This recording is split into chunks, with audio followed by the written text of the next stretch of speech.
ನಮಸ್ಕಾರ ವೀಕ್ಷಕರೇ, ನಾನು Vijay Kumar P K, consultant IVF ಮತ್ತು ಲ್ಯಾಪ್ರೋಸ್ಕೋಪಿಕ್ ಸರ್ಜನ್, ವರದಾನ್ IVF ಸೆಂಟ್ರಿಂದ ಮಾತಾಡ್ತಾ ಇದ್ದೀನಿ. ಇವತ್ತಿನ ಮುಖ್ಯ ವಿಷಯ ಅಂತಂದರೆ ಟ್ಯೂಬಲ್ ಫ್ಯಾಕ್ಟರ್ ಅಂತ. ಅಂದರೆ ಗರ್ಭನಾಳ ಅಂದರೆ ಅದರಲ್ಲಿ ಟ್ಯೂಬಲ್ ಬ್ಲಾಕ್ ಆಗಿದ್ರೆ ಏನು ಮಾಡಬೇಕು, ಅದರಿಂದ ಮಕ್ಕಳು ಆಗ್ತವ, ಗರ್ಭನಾಳ ಎಷ್ಟು ಇಂಪಾರ್ಟೆಂಟು ಮಗು ಆಗೋದಕ್ಕೆ, ಮತ್ತು ಅದ್ರ ಬಗ್ಗೆ ಮಾಹಿತಿ ಕೊಡೋಣ. ಎಷ್ಟೊಂದ್ಸಲಿ ಮದುವೆ ಆಗಿ 2 ವರ್ಷ 3 ವರ್ಷ ಟ್ರೈ ಮಾಡ್ತಾ ಇರ್ತಾರೆ, 4 ವರ್ಷ 5 ವರ್ಷ 10 ವರ್ಷ ಆದರೂ ಮಕ್ಕಳಾಗಿರಲ್ಲ. ಹಾಗಾಗದೇ ಇದ್ದಾಗ ಡಾಕ್ಟರ್ ಹತ್ರ ಬಂದು ಮೀಟ್ ಮಾಡಿದಾಗ ಇಂಪಾರ್ಟೆಂಟ್ ಒಂದು ಟೆಸ್ಟ್ ಮಾಡ್ತೀವಿ, ಗರ್ಭನಾಳವನ್ನು ಹೇಗೆ ಓಪನ್ ಆಗಿದೆ ಅಂತ ನೋಡೋದಕ್ಕೆ. ಆ ಗರ್ಭಚೀಲ ಒಂದು ಯುಟ್ರಸ್ ಅಂತ ಇದ್ದಾಗ 2 ಕಡೆ ಟ್ಯೂಬ್ ಇರುತ್ತೆ, ಅದೇ ಫೆಲೋಪಿಯನ್ ಟ್ಯೂಬ್ಸ್ ಅಂತಾರೆ, ಅದು ಗರ್ಭನಾಳ ಅಂತೀವಿ ಕನ್ನಡದಲ್ಲಿ. ಗರ್ಭನಾಳ ಟ್ಯೂಬ್ ಓಪನ್ ಆಗಿದಾಗ ಮಾತ್ರ ನಿಮಗೆ ಸಾಧ್ಯವಾದ ನ್ಯಾಚುರಲ್ ಆಗಿ ಆಗುತ್ತೆ ಪ್ರೆಗ್ನೆನ್ಸಿ, ಇಲ್ಲ ಅಂದರೆ ಪ್ರೆಗ್ನೆನ್ಸಿ ಆಗೋಕ್ಕೆ ಸಾಧ್ಯ ಇಲ್ಲ. ಸೊ ಅದಕ್ಕೆ ನಾವು ಏನು ಮಾಡಬೇಕು, ಏನು ಮಾಡ್ತೀವಿ? ಈಗ ಮದುವೆ ಆಗಿ ಸತತವಾಗಿ 1 ವರ್ಷ ಪ್ರಯತ್ನ ಪಟ್ಟು ಆಗದೇ ಇದ್ದಾಗ ನೆಕ್ಸ್ಟ್ ಟೆಸ್ಟ್ ಏನು ಮಾಡ್ತೀವಿ? ಸ್ಕ್ಯಾನಿಂಗ್ ಮಾಡ್ತೀವಿ. ಪೆಲ್ವಿಕ್ ಸ್ಕ್ಯಾನಿಂಗ್ ಮಾಡಿದಾಗ ನಮಗೆ ಗರ್ಭಚೀಲ ಹೇಗಿದೆ ಗೊತ್ತಾಗುತ್ತೆ, ಮತ್ತು ಗರ್ಭನಾಳದಲ್ಲಿ ನೀರಿದೆಯಾ, ನೀರು ತುಂಬ್ಕೊಂಬಿಡಿದೆಯಾ, ಅದ್ರ ನೀರಿದ್ದರೆ ಹೌದು ತೊಂದರೆ ಇದೆ, ಅದರಲ್ಲಿ ಇನ್ಫೆಕ್ಷನ್ಸ್ ಇದೆ ಅಂತ ಖಂಡಿತವಾಗಿ ಹೇಳ್ತೀವಿ. ಅದನ್ನು ಚೆನ್ನಾಗಿ, ಅದೇನು ಕಾಣಿಸದೇ ಇದ್ದರೆ ಅದು ಚೆನ್ನಾಗಿದೆ ಅಂತ ಅರ್ಥ. ಸ್ಕ್ಯಾನಿಂಗಲ್ಲಿ ಗರ್ಭನಾಳ ಯಾವತ್ತೂ ಕಾಣಿಸೋದಿಲ್ಲ, ಕಾಣಿಸಿದ್ರೆ ಅದು ಅಬ್ನಾರ್ಮಲ್ ಅಂತ ಅರ್ಥ. ಸೊ ಅದನ್ನೆಲ್ಲ ನೋಡಿಕೊಂಡು, ಮತ್ತು 2 ಕಡೆ ಓವರಿ ಇರುತ್ತೆ, ಮೊಟ್ಟೆ ಚೀಲದಲ್ಲಿ ಮೊಟ್ಟೆ ಎಷ್ಟಿದೆ ನೋಡ್ಬಿಟ್ಟು ಆಮೇಲೆ ಡಿಸೈಡ್ ಮಾಡ್ತೀವಿ ಇವರಿಗೆ ಗರ್ಭನಾಳ ಟೆಸ್ಟ್ ಮಾಡಬೇಕಾ ಬೇಡವಾ. ಅದನ್ನು ಫೆಲೋಪಿಯನ್ ಟ್ಯೂಬ್ ಟೆಸ್ಟಿಂಗ್ ಅಂತಾರೆ ಅದಕ್ಕೆ. ಅದನ್ನು 2 ರೀತಿಯಿಂದ ಮಾಡ್ಬೋದು. ಒಂದು ಎಕ್ಸ್ರೇಯಿಂದ ಮಾಡ್ಬೋದು, ಇನ್ನೊಂದು ಲ್ಯಾಪ್ರೋಸ್ಕೋಪಿಯಿಂದ ಮಾಡ್ಬೋದು, ಮತ್ತು ಇನ್ನೊಂದು ಸೋನೋಸಲ್ಫೆಂಜಿಯೋಗ್ರಫಿ ಅಂತಾರೆ. ಅಂದರೆ ಸಲೈನ್ ಫ್ಲೂಯಿಡ್ ಪುಷ್ ಮಾಡಿಬಿಟ್ಟು ಸ್ಕ್ಯಾನಿಂಗ್ ಮುಖಾಂತರ ಟ್ಯೂಬ್ ಓಪನ್ ನೋಡಿಬಿಟ್ಟು ಮಾಡ್ಬೋದು. ಸೊ ಟೋಟಲಿ 3 ಟೆಸ್ಟ್ ಇದೆ. ಬಟ್ ಅದರಲ್ಲಿ ಕಾಮನ್ ಆಗಿ ನಾವು ಮಾಡ್ತಾ ಇರೋದಂದರೆ ಎಕ್ಸ್ರೇ, ಹಿಸ್ಟ್ರೋಸಲ್ಫೆಂಜಿಯೋಗ್ರಫಿ ಅಂತಾರೆ. ಇದು ಏನಿಲ್ಲ, ಸಿಂಪಲ್ ಟೆಸ್ಟು, ಡೇ ಕೇರ್ ಅಂದ್ರೇನು, ಹಾಗೆ ಊಟ ಮಾಡ್ಕೊಂಡು ತಿಂಡಿ ಮಾಡ್ಕೊಂಡು ಬರೋದು, ಒಂದು 5-10 ನಿಮಿಷದಲ್ಲಿ ಸ್ಕ್ಯಾನಿಂಗ್ ಮಾಡೋದು, ಅದು ಎಕ್ಸ್ರೇ ತೆಗೆದುಕೊಂಡು ಹೋಗೋದು. ಬಟ್ ಇದು ಮಾಡೋಕ್ಕಿಂತ ಮುಂಚೆ ಪ್ರಿಪ್ರೇಷನ್ಸ್ ಇರುತ್ತೆ, ಏನು ಯಾವಾಗ ಮಾಡಬೇಕು ಮತ್ತು ಏನು ಮಾಡಬೇಕು ಅದಕ್ಕಿಂತ ಮುಂಚೆ, ಅದೆಲ್ಲ ಇಂಪಾರ್ಟೆಂಟ್. ಎಕ್ಸ್ರೇ ಮಾಡೋಕ್ಕಿಂತ ಮುಂಚೆ ನಿಮಗೆ ಇನ್ಸ್ಟ್ರಕ್ಷನ್ ಕೊಡ್ತೀವಿ. ಏನು ಅದು ಮಾಡೋದು ಯಾವಾಗ? ಮುಟ್ಟಾಗಿ 6ರಿಂದ 10 ದಿವಸ ಒಳಗೆ ಮಾಡ್ತೀವಿ, 6 to 10 days ಒಳಗೆ.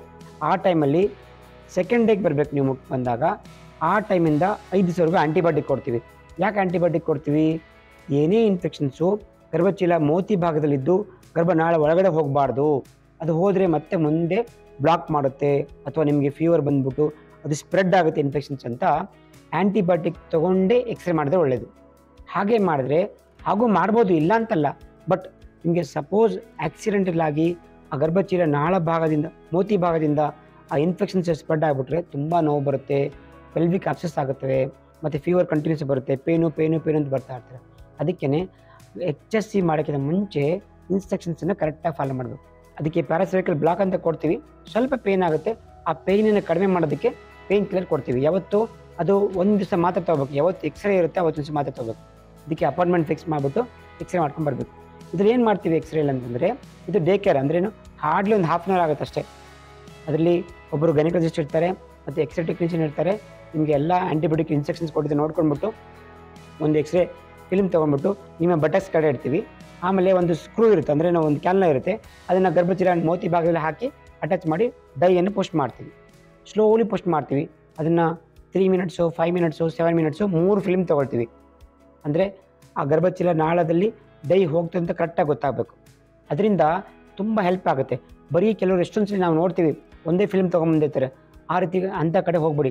ನೀವು ಹೋದಾಗ ಕೇಳಿ ಡಾಕ್ಟ್ರಿಗೆ, ಅಲ್ಲಿ ಹೇಳಿ ಎಕ್ಸ್ರೇ ಟೆಕ್ನಿಷಿಯನ್ಗೆ, ನಮಗೆ ಮಿನಿಮಮ್ 3 ಫಿಲ್ಮ್ ಬೇಕು, ಅಥವಾ ಮಿನಿಮಮ್ 2 ಆದರೂ ಕೊಡೋಕ್ಕೆ ಹೇಳ್ಬಿಡಿ. ಯಾಕೆಂದರೆ ಆ ಟ್ಯೂಬು ಕರೆಕ್ಟಾಗಿದೆ ಅಂತ ಗೊತ್ತಾಗಿ ಮಿನಿಮಮ್ 2 ಫಿಲ್ಮ್ಸ್ ಇದ್ದರೆ ಗೊತ್ತಾಗುತ್ತೆ. ಅದು ತುಂಬ ಇಂಪಾರ್ಟೆಂಟ್. ಅದು ಎಕ್ಸ್ರೇ ಎಲ್ಲಿ ಮಾಡಬೇಕಂತಂದರೆ, ಎಲ್ಲಿ ಹೈ ಎಂಡ್ ಮಷಿನ್ ಇದೆ ಅಂಥ ಕಡೆ ಮಾಡಬೇಕು. ಅಂದರೆ ಏನೋ ಅರ್ಥ, ಎಕ್ಸ್ರೇ ತುಂಬ ಕಡೆ ಮಾಡ್ತಾರೆ, ಇಲ್ಲ ಅಂತಲ್ಲ, ಬಟ್ಟು ಅದು ಚೆನ್ನಾಗಿರಲ್ಲ. ಮತ್ತು ನಮಗೆ ಇಂಟರ್ಪ್ರಿಟೇಷನ್ ಮಾಡೋಕ್ಕೆ, ಅಂದರೆ ಎಕ್ಸ್ರೇ ನೋಡಿಬಿಟ್ಟು ಬ್ಲರ್ ಆಗಿರುತ್ತೆ.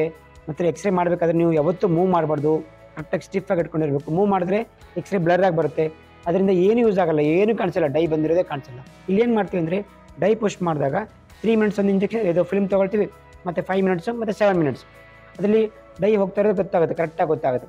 2 ಕಡೆ ಓಪನ್ ಆಗಿದೆ ಕ್ಲೋಸ್ ಆಗಿದೆ ಗೊತ್ತಾಗುತ್ತೆ.